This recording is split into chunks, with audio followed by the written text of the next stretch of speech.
Hey guys, welcome back. I'm Enigmius, and this is Robocraft Early Access coverage. We're on episode 4, and today we're looking at a couple of things. First of all, we're doing a little bit of correction and clarification on the topics we discussed in the last episode, and then we're going to look at my latest vehicle and some of the new goodies on it that we haven't covered so far in the series. Now, to start off, and I want to focus on this a little bit just because I don't like it when I make a mistake and give you guys bad information, especially when it's not necessarily a super straightforward topic. This isn't super complicated, but I just want to make sure that I get it right and pass it along properly so that you guys can benefit from it without the headaches and anxiety of doing it wrong because I told you to do it that way. We talked on the last episode about damage transfer. That was sort of the basic concept that everything else was built off of. And it's really straightforward if you weren't here for the last episode.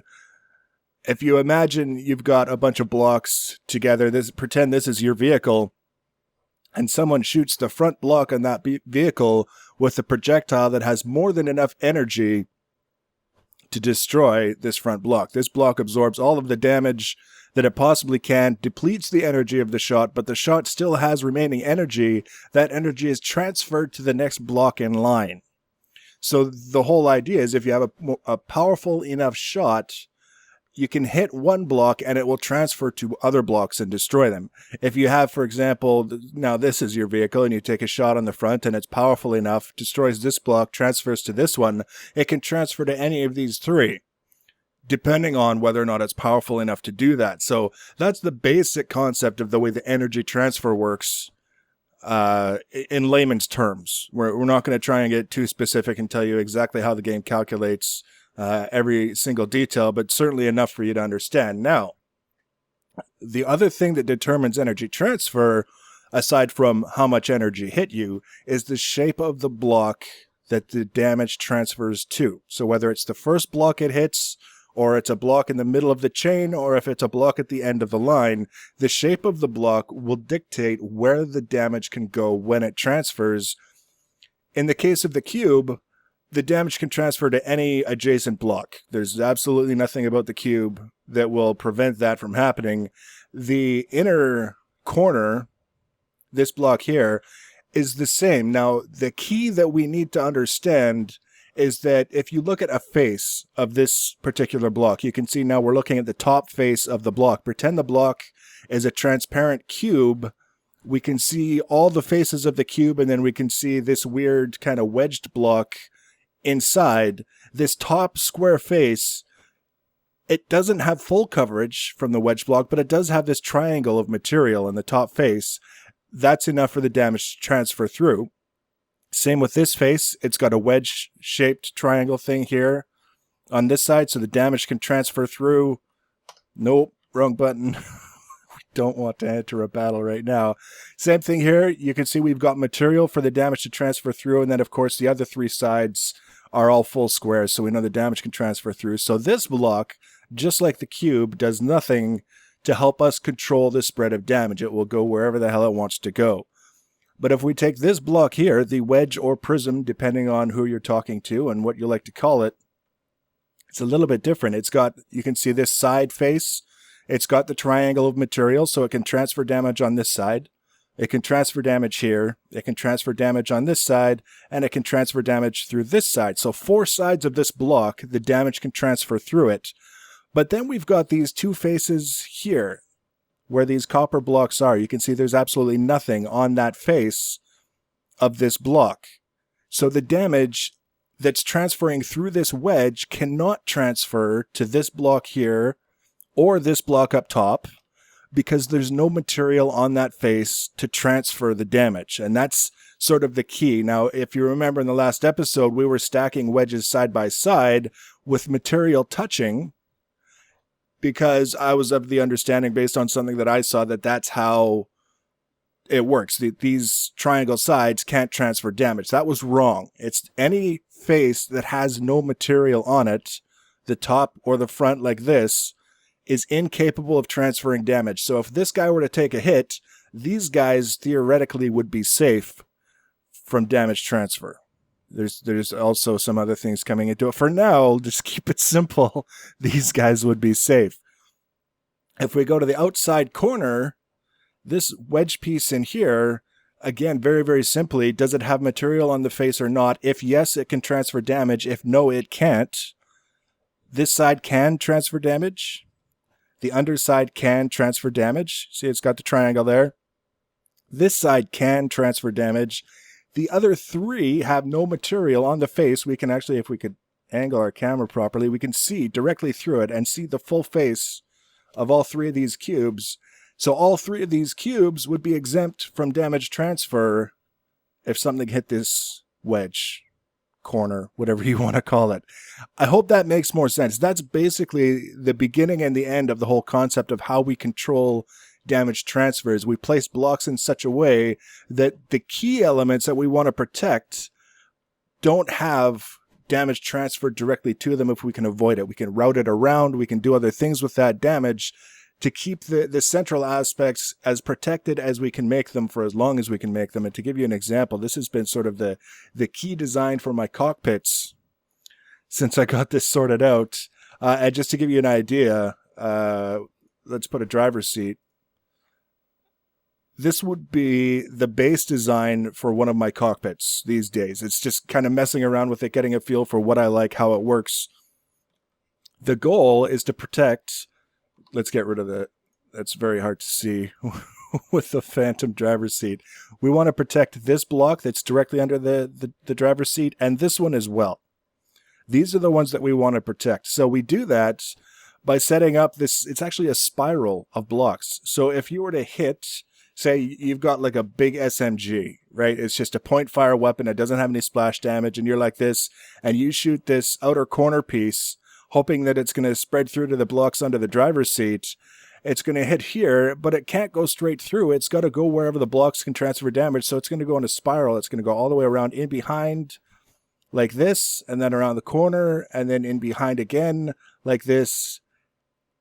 That's how far it would have to go and how many blocks it would have to transfer damage through before it would be able to get to the driver's seat. Now, obviously, it doesn't, that's not helpful if you get shot here, right? All of a sudden you've bypassed that whole section of it. Or if you get someone kind of shooting down on you from a hill, takes that one out, doesn't have to go very far. It's not the perfect end all be all every situation, perfect solution, but it's better than just setting this on a platform of blocks, platform of cubes that's not going to do anything to control the transfer of damage at all. In order to help illustrate a little bit more clearly, in case you can't really see the way it's flowing in this example, I kind of exploded the design. So this is basically laid out exactly the same way as this one, only I put a gap between each layer, and you can see the same thing. If it got hit here, it would have to go like this through the corner piece, like this, all the way around, like that, and then around again, and then like that to the driver's seat.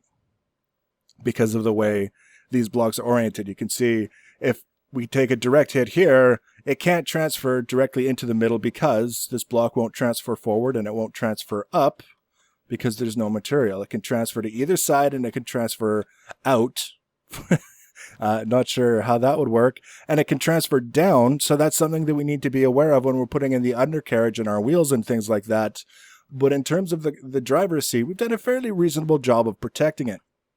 And that, again, of course, isn't to say that that's the only application for the whole Triforce idea is protecting the driver's seat. It's anything on your vehicle that you want to protect. You can orient blocks so that they're less likely to contribute to the damage transfer that destroys the critical components. That's the whole thing. Now, to further illustrate that, we'll go to a working example of my latest vehicle, my Tier 4 rail sled, which, in addition to kind of taking the Triforce thing and using it a little bit, it's also using some components that we haven't looked at before in this series. And we can talk about those a little bit before I go into a match and get brutally violated. So this is the vehicle. This is the whole thing. It gets blown up very, very, very, very quickly by plasma cannons because look at where the driver's seat is. It's on that exact same spiral concept, a little bit smaller actually than the one we looked at in the other garage bay, but basically the exact same thing. only this is on a working vehicle.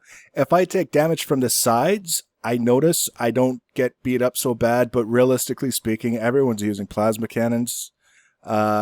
Survival in this vehicle is more about staying far enough away that I can kill them before they can kill me. That's the whole thing. You're probably, more so than these guys here, you're probably wondering what the hell these are.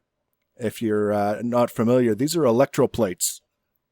And the whole concept behind, actually, first of all, let's take a look at how significant electroplates are in the whole scheme of things. Up here, this is the whole line of electroplates and the different shapes that are available to you as you move up through the tiers. And I've only got the two electroplates for tier 4. So tier 5, 6, 7, 8, 9, 10, there are new electroplates, all different shapes, sizes, whatever, that you can use to cover your vehicle. Now, the thing with the electroplates is that they aren't regular static blocks or components like everything else. These actually are able to absorb damage, and then as long as they don't absorb too much damage, they all have a limit. If it doesn't go over the limit and they're allowed to sit for 10 seconds and recharge, that's exactly what they do, is they recharge and then they can take more damage. They're basically like shields, like a force field, if you just to help you imagine, then blocks, in the sense that the damage these guys take can recharge. No other block can do that. So these are kind of nice to have on the front of this vehicle, because if everything is working out the way I like it, the front of my vehicle is the only thing that people see. That and the blue lasers that indicate that I'm aiming at them. Of course, they'll see it as a red laser because that's how the blue-red thing works. These are railguns, which, if you're familiar with the whole concept, the term railgun, it's a high-power, long-range, super accurate weapon that is kind of like a sniper rifle for vehicles, if you want to put it that way. At least in this game, that's what they're for.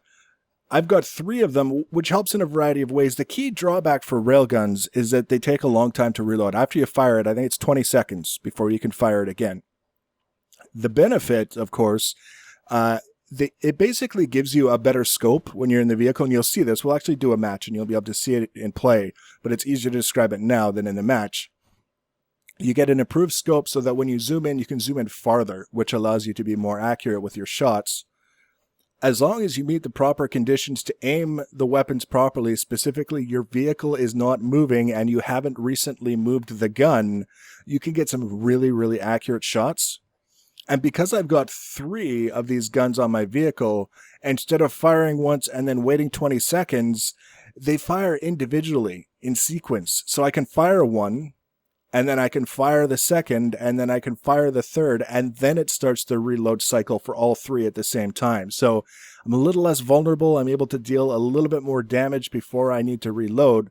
Apparently these were recently nerfed. They used to do even more damage than they do now.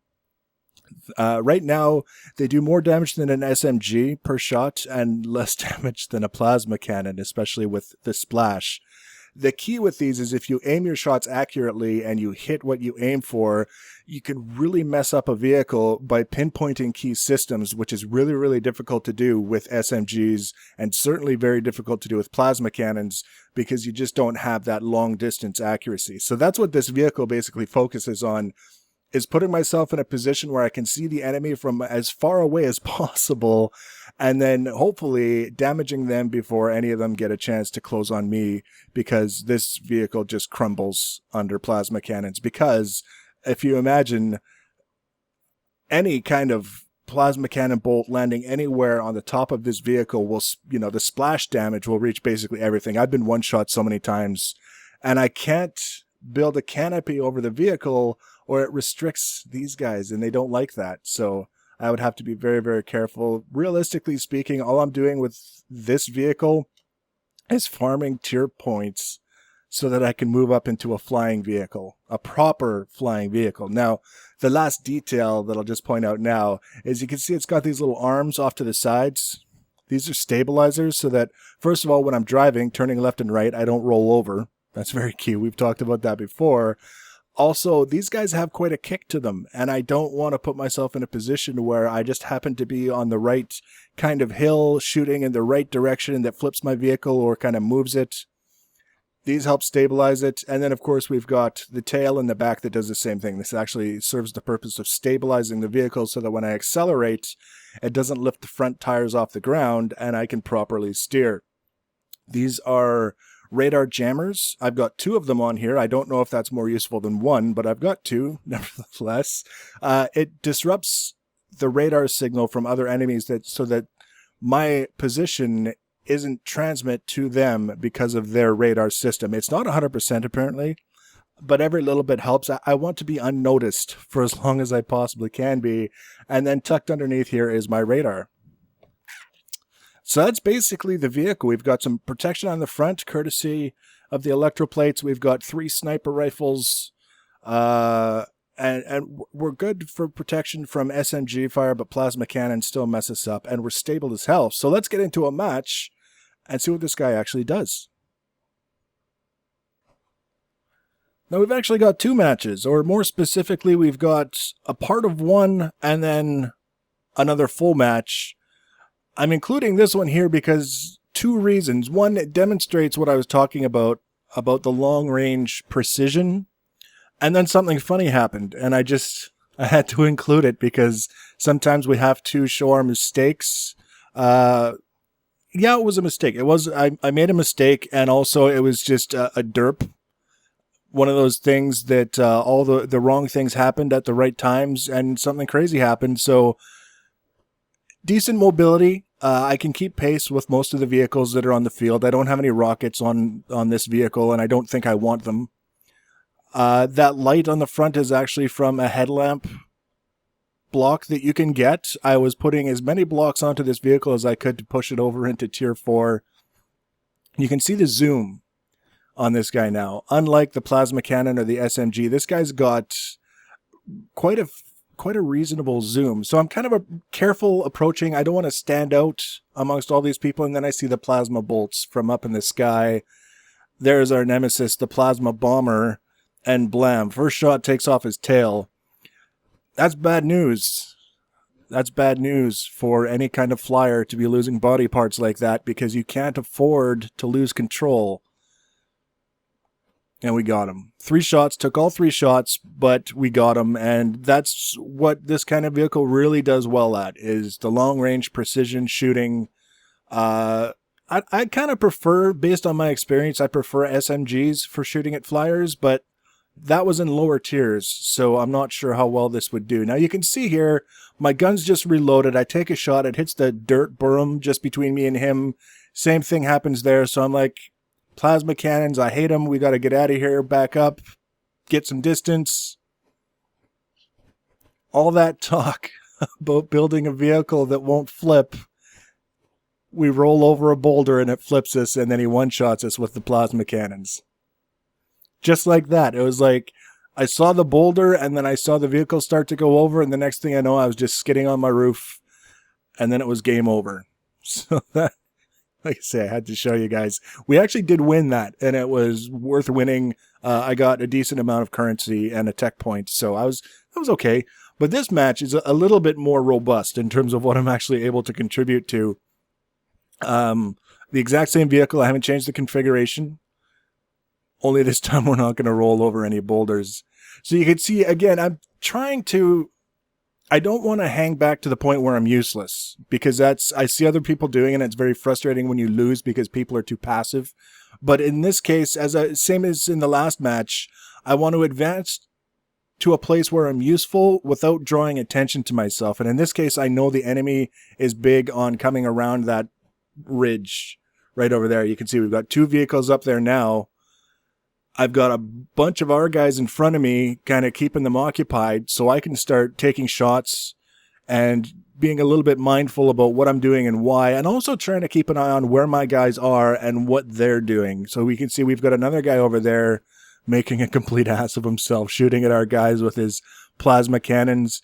I can help my teammate. You can see I just blasted him. He was in pretty good shape when I shot him, but because, again, the precision, getting to that block under the driver's seat, sometimes it just, with the plasma or with the railgun, just works out really, really well. Got rid of that guy, helped my teammates so that they aren't the ones eating the plasma cannon bolts for any longer than they have to. heard the noise that indicates someone is capturing a base, looked up to see that it was the other team. If you see that blue bar, the top of the screen on the left-hand side from the center over, advancing from the center to the left, that means the enemy is capturing your base, and it's a good idea to respond in one of two ways. To either go kill the guys capturing your base, or to hurry up to their base and try and capture it before they can capture theirs, which means you have to have more vehicles there than they have at your base because they've got a head start capturing, right? If that's the response, is they started capturing, so now you're going to rush to their base, you have to have more vehicles there to beat them. And that's, sometimes you see that capture thing going on and nobody does anything about it. But in this case, we got some people back to interrupt, destroy the vehicle that was capturing. Now we can push forward and hopefully score the win, because Tier 4 tech points have been not a pleasant thing to try and acquire. And granted, I spared you guys the indecency of showing you the blimps that I was making with plasma cannons and railguns, trying to be a superstar from the top of the world. That slowed things down a lot. But this vehicle seems to be doing fairly well. It can contribute under the right circumstances. If I get swamped or bombed, I'm toast. But it's a nice change of pace until I get the components that I need to be able to fly. So there's a win. Good way to leave off. Next video will be out soon. Thanks for watching, guys. Leave your comments and feedback. See you next time. Take care.